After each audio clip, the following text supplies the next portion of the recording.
Héctor Casanueva Ojeda. Él es profesor de Relaciones Internacionales y Prospectiva Estratégica, investigador del Instituto Universitario de Investigaciones de los Estudios Latinoamericanos en la Universidad de Alcalá de Henares y es el vicepresidente de el Foro Académico permanente entre América Latina y el Caribe, ex embajador de Chile. Hola Héctor, buen día, gracias por atendernos.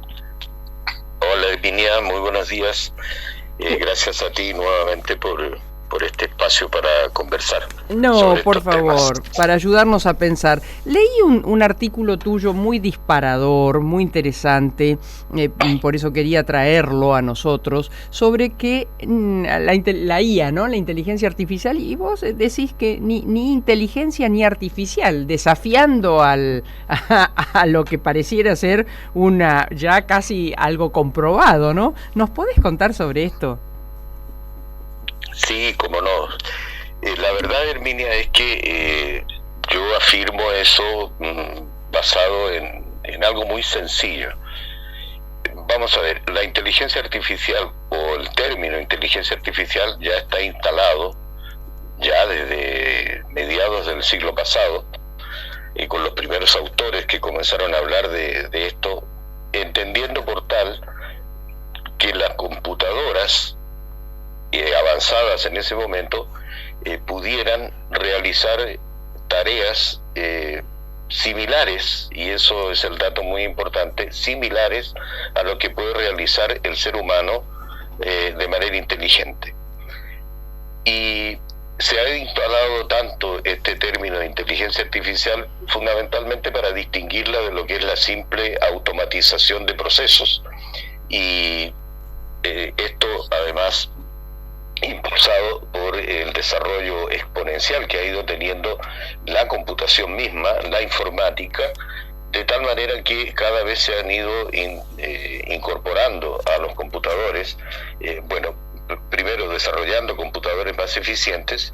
Ahora estamos hablando además de la computación cuántica, que ya es un salto cualitativo enorme en lo que es el procesamiento de datos, y distinguirlo, y además entonces el software, o sea, todo lo que es la alimentación de estos equipos para que realicen tareas cada vez más complejas. Entonces, inteligencia artificial para distinguirla de lo que era la automatización simple que se hacía vía computación.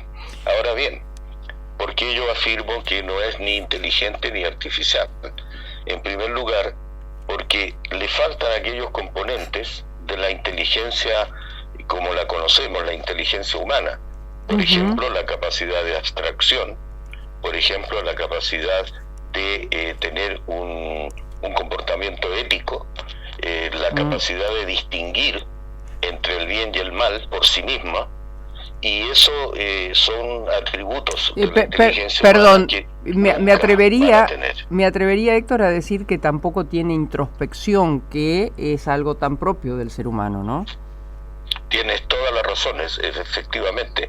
Falta la introspección, la autoconciencia, el autoanálisis e incluso el autocuestionamiento que el ser humano tiene incorporado dentro de su capacidad intelectual. Eso es en primer lugar. Entonces no podemos decir que sea una inteligencia, es algo similar a ciertos procesos inteligentes de carácter racional que realiza el ser humano y que los puede realizar efectivamente esta llamada inteligencia artificial de manera mucho más rápida, mucho más precisa que en las que realiza el ser humano. Y eso justamente es un gran avance para la medicina, para la ciencia de los materiales, para la construcción, para los transportes, para una serie de cosas. Y luego digo que tampoco es artificial porque está alimentada por el ser humano. Todo lo que estos procesos de inteligencia artificial realizan dependen de la alimentación que le proporciona el ser humano.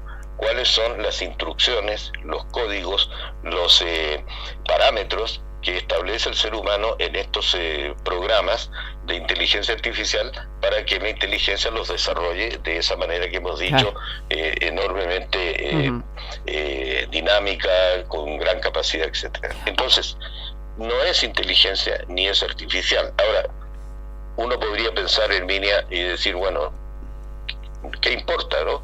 Se llama inteligencia artificial, realiza tareas que el ser humano no realizaría nunca ni en 100 años y lo realiza a lo mejor en segundos, en 5 segundos. Claro. Está bien. Y entonces, ¿qué importa si decir que es inteligente o no es inteligente, es artificial o no? Lo importante es que es un instrumento.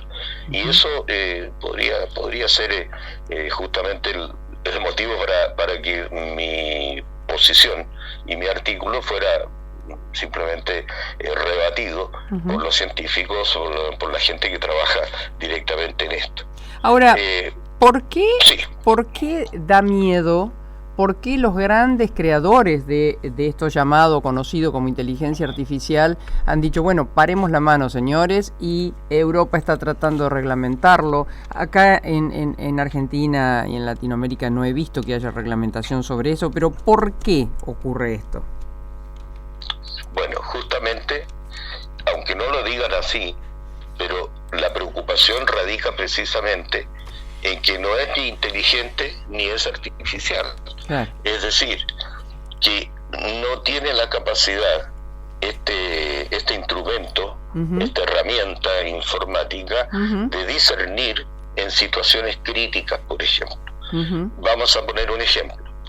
Se está incorporando dentro de lo que son el armamentismo nuclear y los misiles ahora inteligentes, entre comillas, son operados por inteligencia artificial. ¿Pero qué significa? Que tienen unas determinadas instrucciones para responder automáticamente a determinados estímulos. Y eso, finalmente, a lo que conduce es que si se llega a producir, por ejemplo, un error informático, un error de datos, y sin embargo este procesamiento de datos y estas instrucciones que se han recibido no tienen la posibilidad de discernir o de dudar respecto de una determinada información, puede conducir incluso a un holocausto nuclear, una guerra nuclear, que ya sabemos cuáles son las consecuencias. Ese es un ejemplo, pero hay muchos otros. Puede ocurrir en medicina, por ejemplo, al aplicar determinados criterios de análisis de los datos que te puede proporcionar unos exámenes médicos, por ejemplo, pero que pueden haber un error también, digo, de los datos, un error informático, y sin embargo esto está programado para realizar las tareas de una determinada forma sobre la base de los datos que recibe. Claro. No está incorporada esa capacidad del ser humano de dudar, de apreciar los datos, y en esto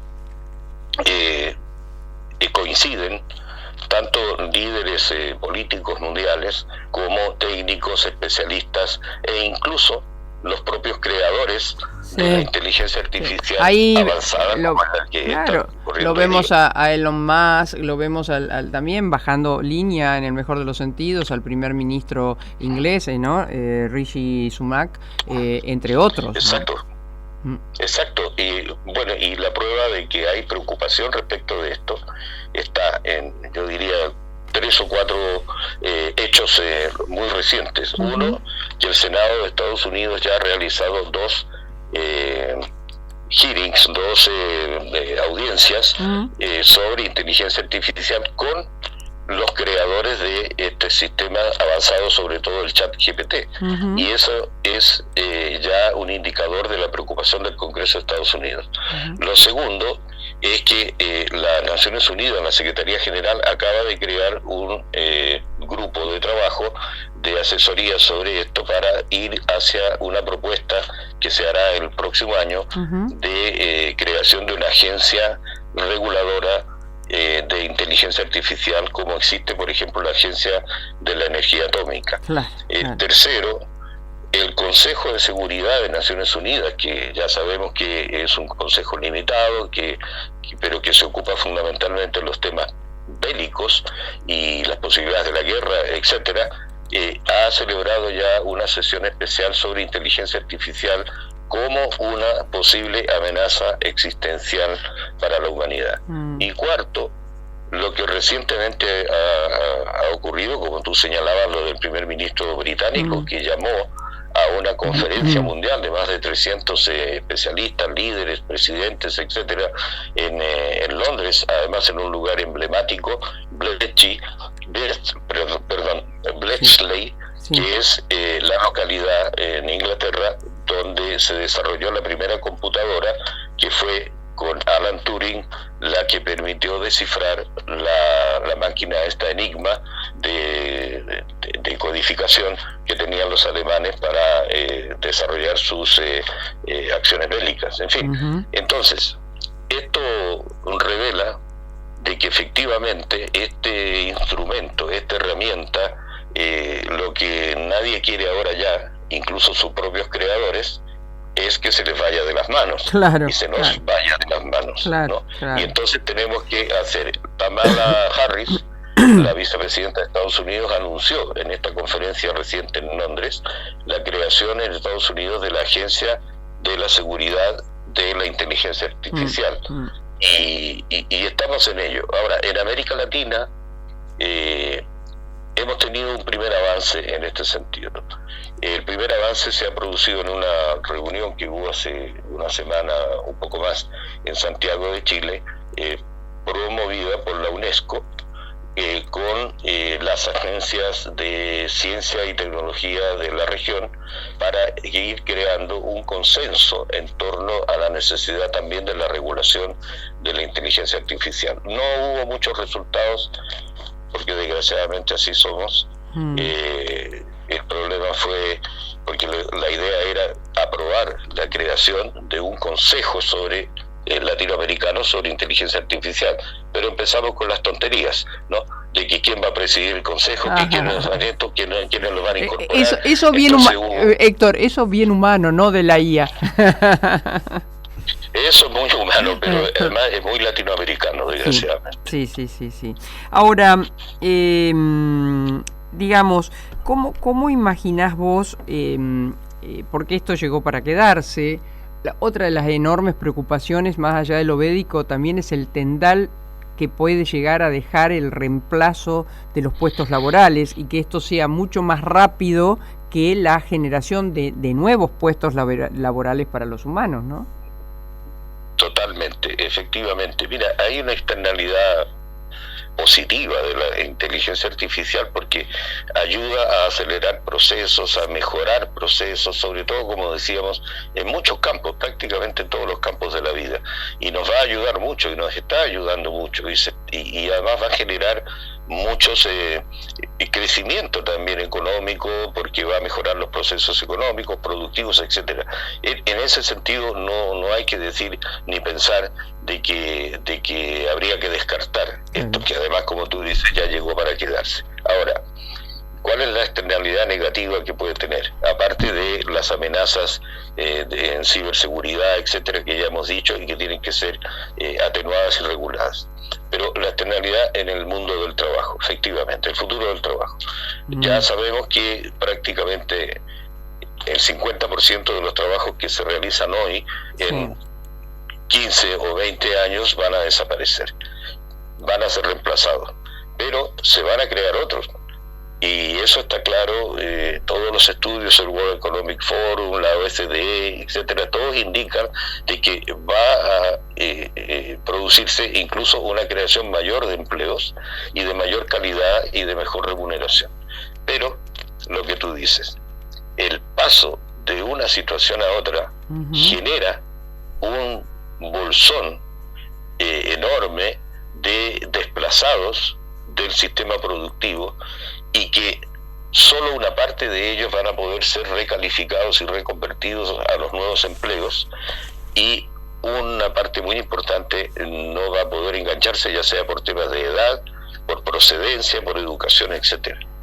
¿Qué es lo que cabe hacer y es lo que estamos planteando desde la perspectiva estratégica, pero se está planteando en la OIT, en la Organización Internacional del Trabajo, en la CEPAL, en distintos organismos y sobre todo universidades, organizaciones no gubernamentales, humanitarias, etcétera. Es que se debe crear un ingreso básico universal que permita sostener a este grupo de personas, ya sea en la transición o ya sea definitivamente porque no van a poder engancharse en una actividad de las nuevas actividades productivas de la nueva economía.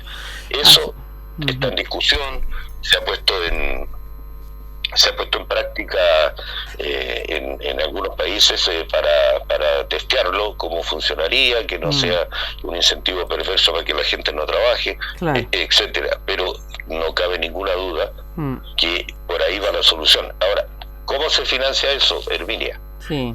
¿Cómo se va a financiar? Entonces, hay una propuesta, y la propuesta es que los robots, que la inteligencia artificial, paguen impuestos, coticen a la seguridad social y finalmente sean los que financien este fondo que permita hacer este salario básico universal. Es decir, además, que hagan, que sean humanos en eso. ¿Cómo? Perdón. Que en ese sentido sean humanos, que paguen impuestos, que atributen a la seguridad social. Claro, y la lógica es muy simple. Si tú incorporas, vamos a decirlo en términos simples, si tú incorporas un robot en tu industria que reemplaza 5 trabajadores, y al mismo tiempo, por reemplazar los 5 trabajadores, tú como empresario te ahorras 100, digamos en términos, no, $100 te los ahorraste, porque reemplazaste 5 trabajadores. Y además ese robot tiene más productividad que los 5 y te hace ganar otros 100. Ya tienes 200 de beneficio. Claro. Bueno, entonces sobre esos 200 de beneficio tributa. Claro. Tributa un 10%, un 5%, lo que se determine. Claro. Eso va a un fondo y con ese fondo se financian estas cosas. Y yo lo que digo, Herminia, casi que no es una broma tampoco, porque lo creo firmemente, es que finalmente los robots van a pagar nuestras pensiones. ¿Y eso cómo sería? De esta misma forma, porque en la medida en que va desplazándose gente del mundo del trabajo y no van cotizando a un fondo de seguridad social, que es el fondo de las pensiones, pero con este otro sistema de las ganancias de productividad y las ganancias concretas que van obteniendo o van produciendo los robots, esos impuestos que se le apliquen van a este fondo, que al final de cuentas ese fondo va a pagar las pensiones del futuro.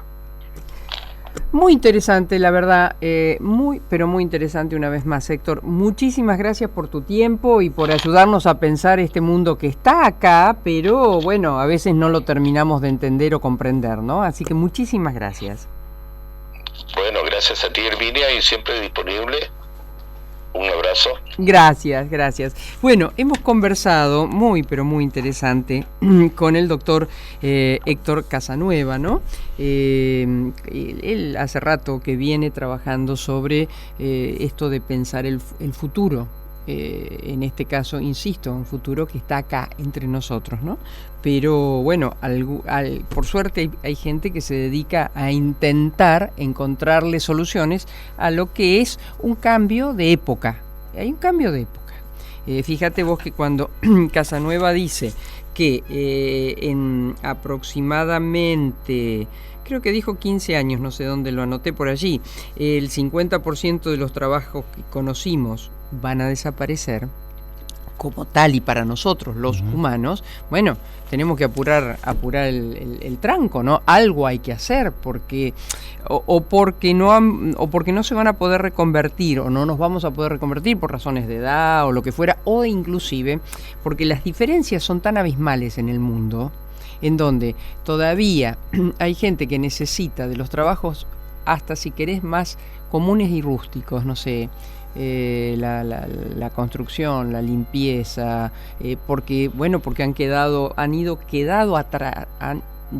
han estado quedando rezagados por falta de la educación conveniente, de la inclusión conveniente, y ya tenés la inteligencia artificial que te cotiza y te pelea de igual a igual tu espacio. O sea que está muy bien esto que hay que estar pensando. No lo he visto a este tema para nada en la agenda de los candidatos, que hoy se resumen a 2, pero no lo he visto en ninguno hablar de esto. No, en la Argentina de inteligencia artificial los políticos no hablan, no los hemos escuchado, es un tema que está en otros círculos. Así es, en las así es. empresas. Pero es algo que... Bueno, el que está hablando, el dirigente de Camioneros Aladio, habla de inteligencia artificial, así es, por ejemplo. Así es, pero es uno de los pocos, no será el único que yo escucho, ¿no? Claro. Muy bien.